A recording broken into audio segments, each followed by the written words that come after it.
Philippines are cleaning up from one of the most powerful storms on record. Before it made landfall, Typhoon Haiyan was clocking gusts of close to 400 kilometers per hour. It killed at least 4 people and ended up crossing over the Philippines fairly quickly, something officials there say helped avert a major disaster. Paul Johnson reports. The monster storm makes landfall southeast of Manila. If Typhoon Haiyan is not the fiercest storm ever recorded, it is certainly the worst this year, and the biggest threat to lives and property in the Philippines in a very long time.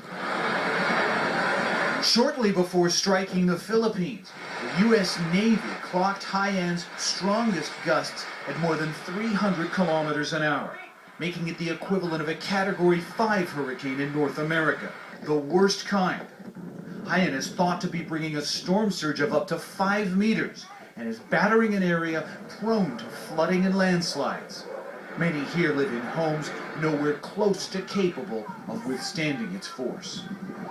Gaya po na lagi, alam nating walang bagyo. As always, no storm can bring a united Filipino people to its knees, says Philippine President Aquino. It's my hope that we all stay safe in the coming days. If its path follows projections, the storm could tear through an area home to 25 million people. More than 750,000 have already been evacuated and the military has been mobilized. But with power, roads and phone lines down, initial damage reports have been sketchy. Sadly, this is the 24th typhoon to strike the Philippines this year, on top of a deadly earthquake that hit the country last month. Nature has been incredibly unkind to this island nation this year. Paul Johnson, Global News, Beijing.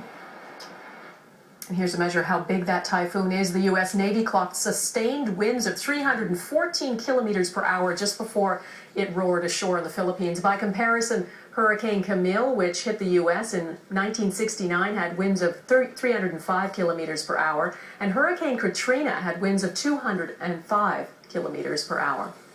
This typhoon isn't done yet. The storm is now expected to pick up steam over the South China Sea and slam into central Vietnam early on Sunday morning. For more on how this typhoon